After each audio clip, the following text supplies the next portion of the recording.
Hi, everyone. I think we are ready to start. Good afternoon in South Africa. I think good afternoon everywhere else on the continent. We've got people from around the world. I had a webinar with 11 countries represented. So thank you for joining us and thank you for registering. Just a very quick intro. My name is Rick Grantham. My co-CEO and is with me. And maybe a little bit of an intro to deal leaders so you know who's talking here. And then we'll take it from there. And also just to say, we actually haven't had a webinar for a little while. And this is the first time we're doing it on LinkedIn. It seems to be a phenomenal platform. I think it looks like it's working well. I hope everyone's registered or got online without any problems. And please just send something in the chat if you need to. But I'll get into a bit more of that in a moment. So just a quick intro to Deal Leaders International. We are what is known as a sell-side M&A advisory firm. What that means is that we work for the seller in an M&A transaction. But probably a lot more than that is we find the best buyer for that seller. Sometimes sellers are selling a portion of their business, sometimes they're selling all of their business. But the key thing, and probably where our magic lies, lots of magic. We're going to tell you about all our magic as we go through this webinar. But a lot of where the magic lies is in finding the right buyer for a business. And that is why we get an incredible range of offer values from buyers. And I think our track record is incredibly good for highly successful deals, happy sellers, happy clients, and businesses that thrive into the future beyond the transactions. But I think just to move on to what we're here for is to talk through, basically, we've done 8 deals this year, which is a good record for us. It represents about R1 billion worth of transaction value, which is also a record for us. So yeah, a lot of things we're quite excited about at the moment, but we're particularly excited about telling our story because I think the reality of what we do is it's quite often hard to understand. A lot of people in this audience won't have sold a business before, will be thinking about it and what's going to be involved. And the best way to understand it is to hear the stories. So today's a bit of a storytelling session with a particular focus on preparation. And in each of the stories we tell, we'll go into that to give you a feel for what's really needed, both preparing before you think of selling and also the preparation required in the process of selling. And they're quite distinct and quite different. Andrew, do you want to kick off? I think there was certainly a lot of hype towards the end of last year about the business we sold to a company in Chile, but maybe just take us through a bit of the story. Sure, thanks, Rick. And yeah, good afternoon to everybody, and thanks again for joining us. It was an interesting deal because there were many variables that may resonate to some of the listeners or attendees on this webinar. And the first being our client had actually approached the market before unsuccessfully. So that's never easy to try and, have a second go.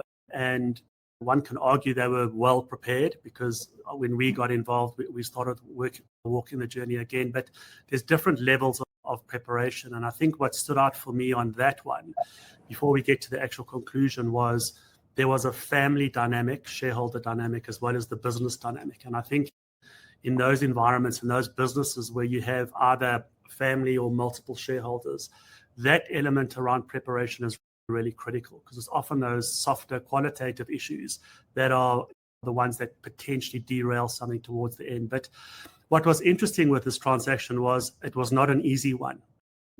And we'll chat about it a little bit later, but we followed an exhaustive process to find buyers. And it was a classic case where we typically want multiple buyers to the table, but through our process and our networks, we found that one buyer that happened to be based in Chile, and it just was a match made in heaven. It was almost a laundry list of things and challenges that we had to manage with the buyer through the process. But that was really important because you're doing a cross-border transaction, and if you're not prepared for that, it just adds an added level of complexity. Yeah, very interesting, very challenging. It took longer than planned, but that's often the case with these types of elements. And there was elements around regulatory compliance and those things that were quite prevalent because of the industry that they were in. So it all had to be overcome. And without proper preparation, we would probably still be busy on that deal. So all in all, a great deal, great win for both the sellers, our client, and the buyers. Yeah, and one thing I can assure you, selling a large foundry with an international market is not easy. And it's actually tough to run as an isolated South African business. And the big plus there was that they found an acquirer who could bring them business and create growth for that foundry, which they were struggling with, to be honest. They really were. That just the particular thing, Andrew, there that I remember around, which is so relevant in the preparation story, is property. We're always a bit nervous when someone says, "Oh no, the property's on the company's balance sheet," and we're always very happy when they say, "No, the properties are all in a separate entity that we own and we rent the property from ourselves." So if there is property on a balance sheet, on a business balance sheet, I would say part of your preparation is to remove it and get it into a separate entity. It really does cause a lot of problems around the normalization of income and obviously just the assets in the balance sheet. I think also just on that quickly, Rick, was also it can limit who would buy your business, because some buyers like property, some don't. So if the property is sitting in the entity as well, it can hamstring who the right buyer could be. There are lots of reasons to think through all of those variables when structuring and getting ready for exit. I'm just going to add something else on the property side, and I'm afraid this is how Andrew and I roll. We come up with things as we go along. But I think just a critical thing around property is knowing the market, the correct market-related rentals that you should be paying for a property that you own. Often, property is almost used as a bank. Where do I want my profits? Where do I want to put my money? But how you manage the actual rent that you pay is important, or at least be aware of it, so that when we get involved and we start presenting the business, we're using market-related rentals in that process, and we're not having to thumbsuck as to what it is, or it doesn't get adjusted, and then later the buyer comes along and says, "Hold on, you're paying half the rent you should be paying," and then that would be an adjustment often to a purchase price down the line if it's not picked up. Just the next one to talk to was an interesting deal. It was someone that I spoke to, which is very often the case. I spoke to a couple of years ago, years before they signed up with us. It was a facilities services business, garden services and security and cleaning services. And in fact, the acquirer is in the audience, so I'm going to be a little bit careful of what I say here. But what was fascinating there was that they looked at selling. They said, "No, we can solve this on our own." They went to were approached by someone, tried the process of selling, and as so often happens when preparation isn't right, it didn't get through the due diligence process. And then you've spent a lot of time trying to sell, trying to negotiate. And often people, unfortunately, just get the order wrong in terms of how you're going through all of those processes. So in their case, eventually came back to us, and we went to market. We got them 3 offers, and they concluded with one. The actual deal concluded in February this year. I think the effective date was December last year. And it had a kind of 1 year getting to know each other, earn-out type of structure. And that concludes now. By all accounts, they've done exceptionally well. The business has done well. And I think the payout might even be higher. Be careful who I say this to, higher than was expected by either party. But yeah, I think that the key thing there was that just being prepared and then presenting a business properly. And I think this is a facilities business like that is not exceptionally unique. And so it can easily be lost in the way that it gets presented, and then you get nothing. The power of getting 3 offers, the power of being able to say, what's good about this, what's good about that, and be able to effectively choose your acquirer, as well as choose the price, of course. But being able to choose your acquirer is exceptionally powerful. But that preparation was vital. Both the preparation they did beforehand and that vital part of what we do, which is preparing the story that is going to be told to the market. Rick, just quickly, just picking up on that as well, I think it comes down to the definition of prepared and being prepared. And I think part of our role in that deal, and obviously all of these others, is that ability to, one, tell the story accurately, and then secondly, prove it. Because I think, why, if we take an example like this one, why there were 3 quality buyers at the table was there was good quality information that stacked up and was essentially ready for a due diligence. So that's a really important element in being prepared. You've always got to remember who your customer is going to be. Your customer, when you're doing a transaction like this, is a CFO, CEO, M&A director. And that's what it's all going to be positioned towards. And then it's going to have to stack up in interrogation and analysis and due diligence. So it is very important to join those dots. It's not only the pictures and the sexy stuff, if you like, it's the nuts and bolts under the hood that need to be proven as well. Yeah, no, I think that's exactly where it is. getting it right and getting the story right. The number of times I've been told by potential sellers, oh, if they don't understand my business, of course they shouldn't be the buyer. So why do I have to explain all this stuff? You've got to explain it, because someone in that organization might understand it, but you've got to make sure that you're also explaining it to the guys who don't understand your business or your sector. Because very few people buy businesses on their own. They buy them with a company behind them, with an advisory panel behind them, with a board behind them. So you've really got to make sure the story stacks up across all of those people. And it isn't the case of, if they don't understand my business, how can they buy it? You've really got to make sure you do lay it out for them and lay it out properly. Just the next deal that we concluded this year, which was in March, a hell of a journey. The business, and we also got to be a bit careful about confidentiality. When I believe that the name is going to make a difference and change the story, we're going to tell you. When it's just a business that is a very private company, we possibly won't tell you. But bear with us, and we can certainly reveal a lot more on a one-on-one basis if you do want to understand more. But the next business was a diesel engine remanufacturing business. I remember when they first contacted me quite a while ago, and it was owned by some brothers. It's very much a family-owned business, and run pretty roughly, I must admit. It was pretty much they did all the thinking. They didn't really empower their team very much. They did a lot of tax efficiency, shall we say. There was a lot of tax efficiency in the way they managed the business, and it was a hard process initially, and we unpacked that. We presented best we could, but we couldn't attract quality buyers. And this is such an important part of being prepared, is the better you look, the better quality we can get through the door for you. So we went through the first round. The only way that based on the quality of buyers that we got fairly soft offers, and the best offer came with quite a lot of debt. And in the end, the acquirer couldn't make it work. And it was the best outcome, to be honest, because during that period, the shareholders started fixing up. We knew what they needed to do. We talked about it extensively, and they realized separate themselves a bit from the business, push a lot more responsibility down into the business, clean up what they were doing.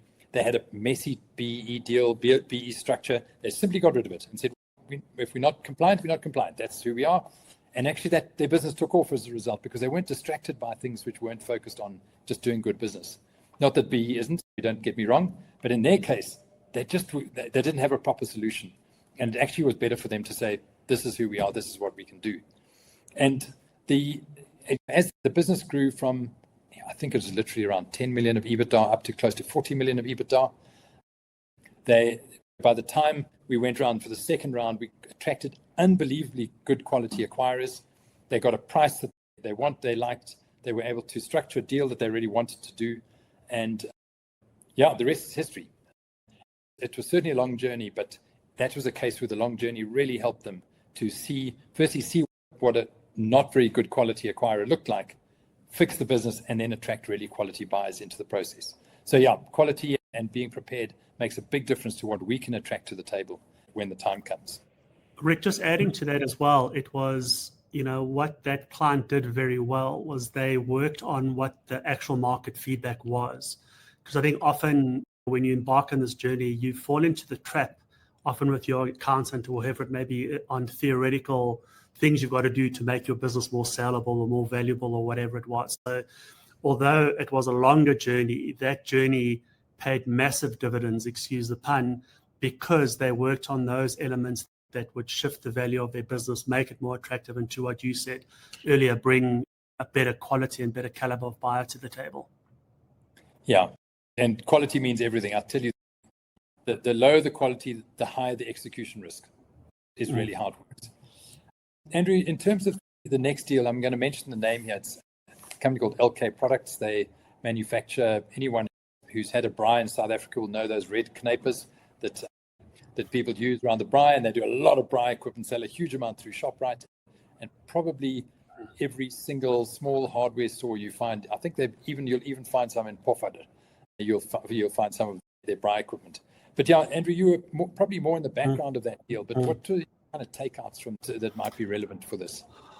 It was interesting because just as we started the journey, and per the previous example, you work with clients, and some clients maybe go to market a little bit messy and then clean up as they go along. This was a really good business. But as we started, the client had decided to do some structuring in their group, an asset for share swap, and that had an implication on the dividend flow and the timing. So as we started, all of a sudden we had to wait for 18 months because nothing could happen under the SARS rules because of that Section 42 structure. So at the time it was like really frustrating, but we realized that it actually bought us time, and the client was on board, and we used that time to optimize and lead to a point where when the 18 months had passed, we hadn't let that time sit idle. We'd worked with some potential buyers, bringing them closer and closer so we could hit the ground running. And again, was it ideal to do it as we started the process? Probably not. Did it play out well at the end? It definitely did, because there was a great deal concluded. But it just shows you there's always a number of variables, and it comes down to timing. And in many cases, there isn't a perfect time to do certain things. The main thing is make sure you're doing it for the right reasons, whether you sell or not, because that's a really important rule of thumb from a preparation perspective. Yeah, I think what was quite interesting there is that one thing we coach our clients on, and I'll start now for those of you who may become our clients, is keep a really open mind about what a deal structure might look like. This was a case where the shareholder wanted 100% exit, and they wanted a particular deal structure which suited their tax needs. And I went into this thinking, this is going to be tough, because it's unusual for a kind of founder-led business like that to where the founder is allowed to exit and allowed to sell 100% of their shares, or isn't really trapped by that solution.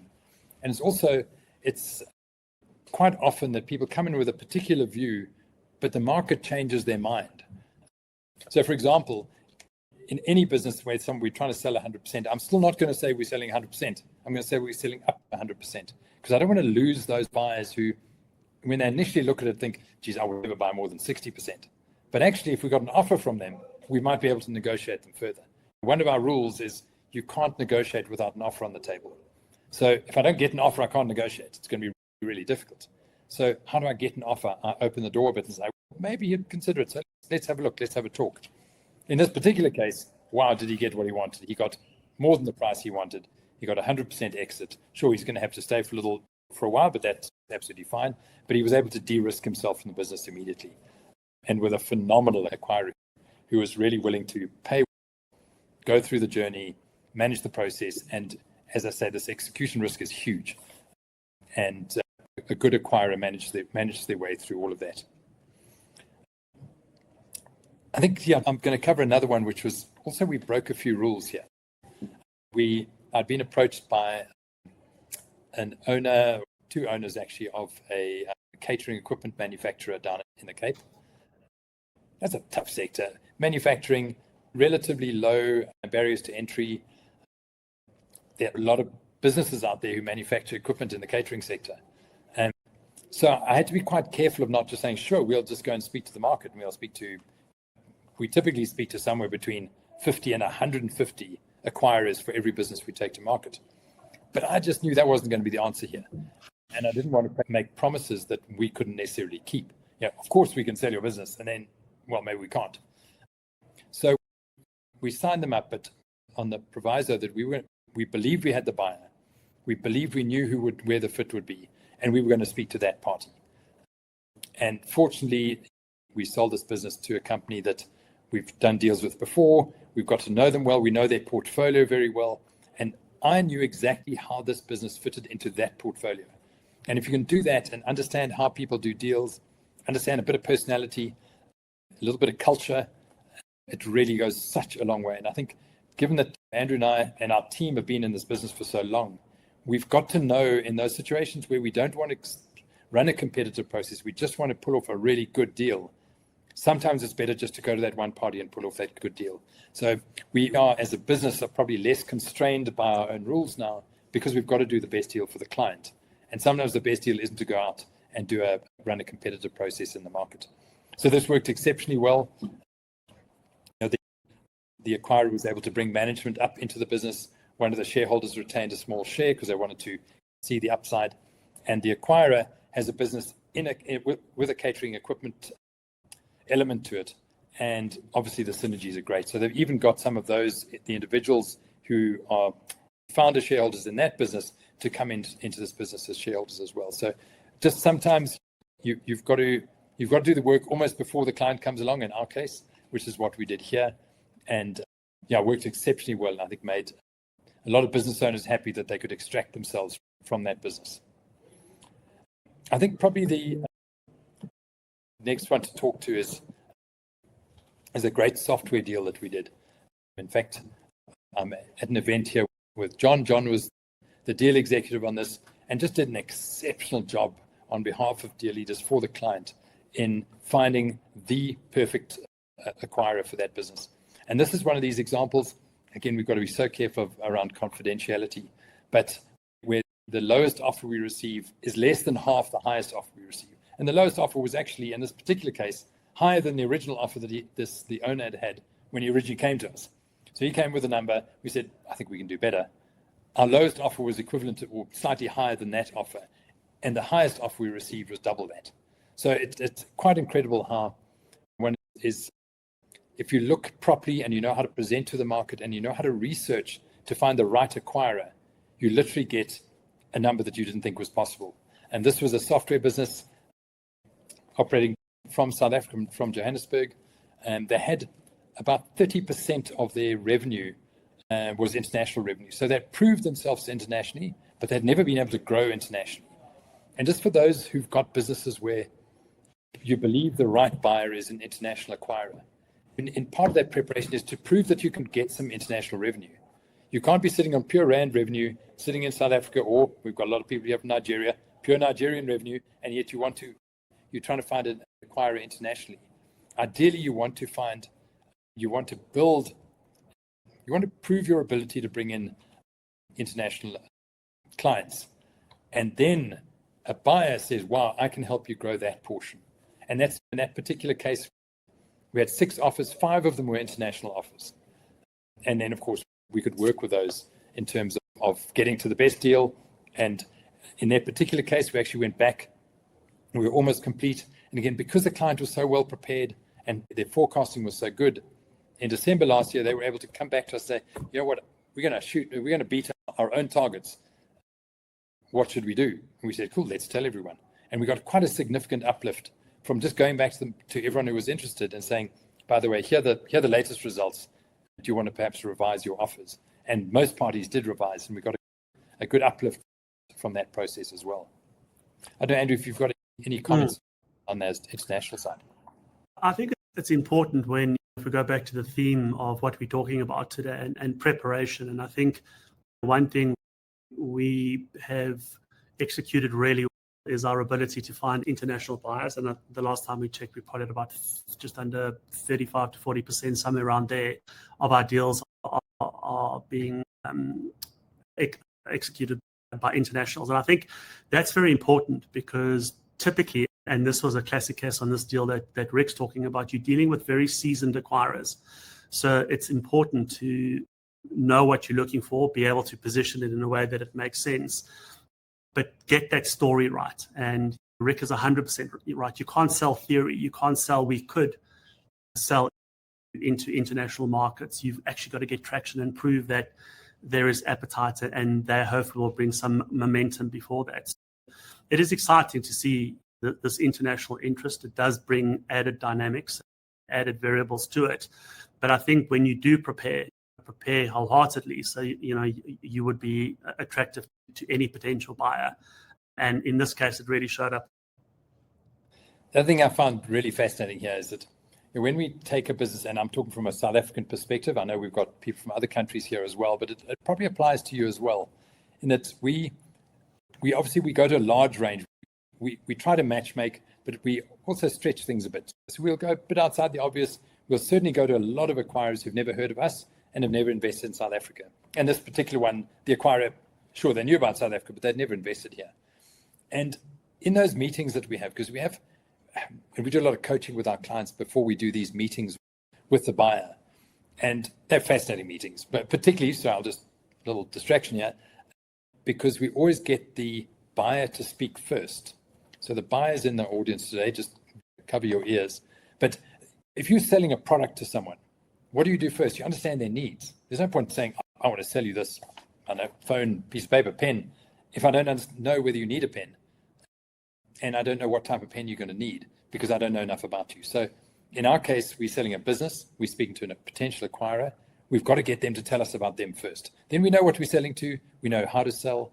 In the end, we probably know whether there's uplift, there's room for a higher price because we know the value of this business in their hands. So that's a critical part of it. So in the process of taking this, the company's called Best SAP, taking that to market, we had quite a few international acquirers who just said, no, not interested. We don't buy in geography, not for us. We're out. And then we got those who said, okay, we're interested. We need to have a meeting. In nearly all of those meetings that we had, particularly in the US and Canada, there was the smallest link back to South Africa. Things like, oh, we just hired Corbus in our software department and he told us about Brian. Other things, someone's cousin just married someone from South Africa. People from Africa get all around the world, we know that. And you actually have to take advantage of that and almost test, do you know anyone from South Africa? Or do you know anything about us? Have you ever thought of coming on safari? You've got to make the connection because it doesn't take a lot for people to get there and then realize, oh, actually, this could be quite interesting. The fascinating thing about the software deal that we did, it concluded at the end of May, is that the acquirer, I was talking about another deal literally on Friday, and they've just opened an office in Cape Town. They've moving some of their financial services into Cape Town. They want a presence here because they're looking for other businesses. And literally before this, they had no thought of even acquiring in South Africa, let alone putting an office here. So it's really fascinating how once you get the link going, you can sell the country behind that. And we certainly did it successfully there. Andrew, do you want to go on to the other international deal? Yeah, sure. So we've just recently closed a deal. Our client's company name was Cobra Projects, and they specialize in enhancing, I'm going to say, yellow metal from a mining support perspective. And it was an incredible deal because they had actually run a process previously with another advisor.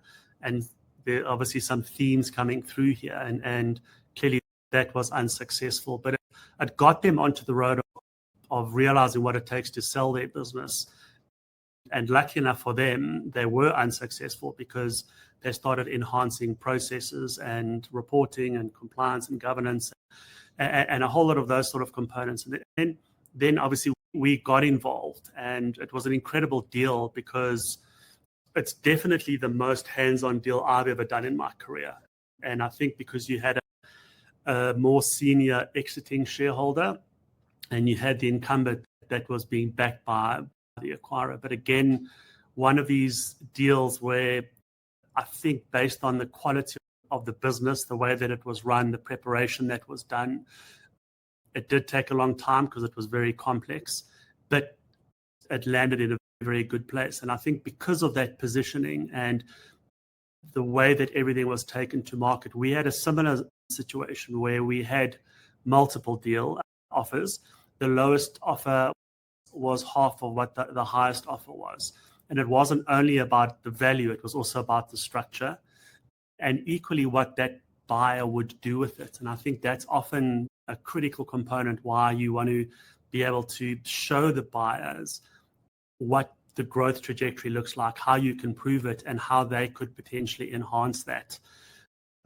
We also learned some valuable lessons through that journey and the need to make it auditable and aligned, because now that the acquirer with our client is taking that business to a whole new level. But it was very complex. I think this was definitely a deal where the emotional component was a lot more prevalent than only that business component. And for those founders in the audience, it's a journey. And I think in our approach, it's so important to understand what your non-negotiables are as a business and as an individual, and then be able to walk that journey. Because, one goes through a roller coaster ride, not only around the deal, but clearly around letting go to a certain degree, but at the same time getting what you want. So it turned out to be an incredible deal. In fact, the final tranche is now being finalized now, and it went through successfully to the Competition Commission and a whole lot of other regulatory approvals. So yeah, it was at the end of the day really good. But I think had we not been as prepared as we were, we would still be busy. And I think we all know that time is the killer. So the longer it takes, the more things that can go wrong. So yeah, all in all, very good. Africa-focused private equity fund, and bought them. And yeah, very exciting to see where that business goes. I think the other fascinating thing for me in that deal, we talk a lot about wealth in our business. In the end, most of our clients, and I'm talking to private founders and individuals who own their businesses, are effectively trying to move their wealth from a company's balance sheet to their own balance sheet, to their personal balance sheet. And some of us are still trying to get there, but there's no doubt in that particular one, sure, the founder had a large percentage of the business, no problem. He was extracting it, moving that to his personal balance sheet. But what Andrew calls the incumbent, the guy with a smaller percentage, was actually able to sell half his shares, put enough away to look after his wealth, and great job, and still a stake in a business that is going to grow fantastically with a really powerful shareholder with deep pockets, with a proper growth plan. And that ability to still do what you like, still earn a salary and look after your family's wealth and your wealth, is just unbelievably powerful. I think we recognize that what we do is assisting people with their wealth rather than just selling a company. And that's where all of this personal stuff comes in that it isn't all numbers. A lot of it's numbers, but it isn't all numbers. It's actually about people. And I think that's one of our strengths, and a massive strength of the people that we employ in Deal Leaders is get people, because actually that's what we're dealing with. We're not just pure financial people. But it does mean we've got to straddle two worlds. We've got to be unbelievably thorough around the numbers, the way we present. If I think of that Cobra deal, the quality of the marketing document that we put together was absolutely next level. But at the same time, the real issues were actually managing the shareholders and assisting them in their journey through that deal. And as the numbers get bigger, the decisions get harder in many cases. Yeah, kudos to the team, Andrew and his team on that one. It was quite phenomenal. But also what did add, just very quickly, Rick, one last thing, what added complexity, and a lot of business owners on this webinar may experience that, what made it challenging on top of everything we've spoken about was the business just kept growing and doing better and better. And I think often as business owners, there's a question, do I wait, do I reprice, whatever it is. So it's a very important dynamic to manage. Nice problem to have. But yeah, it does change some of those profiles and risk dynamics that one needs to consider. But again, it ended up, irrespective of how well they were doing, the value was right, the structure was right, and the partner was right. Just going to, as we start running out of time, just want to cover one which is literally any day now. I've been saying this for about 2 weeks now. But it's a very well-known brand in the equipment hire space. I don't want to mention it. It is actually in the public domain. It's been through Competition Commission, but I think just from a privacy point of view, it's still confidential.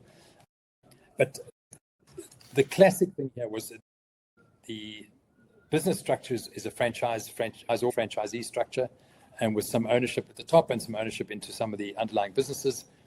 And the owner had tried to take this to market and spoke to a lot of the private equity market previously. And when I came across them, they all said, we just didn't get it. We just didn't understand the opportunity. And the real preparation that was required for this business was the packaging of the story. It was difficult. Ownership here, other parties here, an asset business, rentals business, franchise business, all of these different pieces, and people just couldn't get it. We knew right from the start that our biggest task was to present the story properly, so people knew where they were investing, how they were investing, and how the cash rolled through this business, and what made it into a great business besides just a great brand. The other interesting point in that particular case was finding an acquirer who didn't just see value in the top of this, but saw the opportunity to acquire into that business over time. And that was the vision that we took to this particular acquirer. I think we had 3 or 4 offers on that deal, but the winner was clearly the party who saw the most future value in what they could do in that business from a purely financial point of view, not from they weren't bringing synergies or anything, but they could see from a financial perspective how they could support the business, and how they could invest deeper into the opportunity.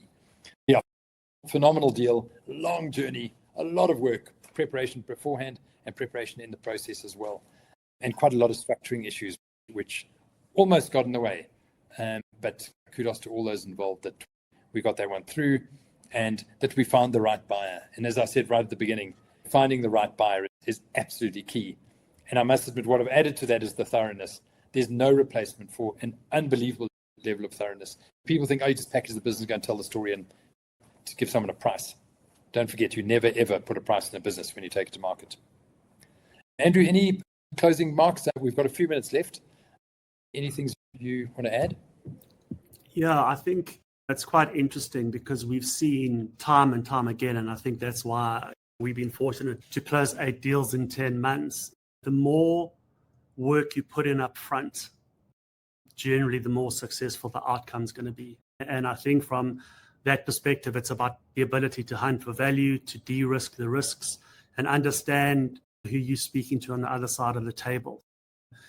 I think in many cases, we've had to pick up the pieces when somebody had worked with another advisor. And when you look at how incomplete the preparation process actually was, you realize why the results weren't there. So it really is such a critical step. So if you are thinking about it, understand what drives value, what do you need to do to make a business more scalable, but put in the hard yards, put in the systems, put in the reporting, because unfortunately, and Rick's right, the story is critical and the numbers need to support the story, but then you've got to prove it. And that's why a lot of what we do and our clients do through that initial preparation phase and being prepared as you go down the various completion processes, it just takes a lot of sting out of the tail, because by then everybody's tired and there's always deal fatigue, whether it takes 9 months or 15 months. It's a long process and it definitely takes its toll. Thanks, Andrew. Just want to remind people where they can follow you. I know they probably follow you on LinkedIn already, but I know you've got some other publications. Yeah, no, all good. Yeah, so obviously LinkedIn, Medium, and Quora, that's all good. Reddit as well, all under my name. And I've actually got a podcast coming up called Built to Exit that's going to be launching in the next couple of weeks. But yeah, I think LinkedIn's safe for now. Pretty much everything goes through there. Great. Yeah, I put an article out each week on Substack as well. If you haven't found Substack, it's got some great stuff on it. But yeah, if you just Google Substack and my name, you'll find that as well. Also pops up on LinkedIn quite often. So do follow me on LinkedIn. Maybe just as in wrapping up a little bit about engaging with us. Firstly, we work with quality businesses. I've seen on the list of attendees, there are a lot of quality businesses out there, but just, I don't want to be unclear about it.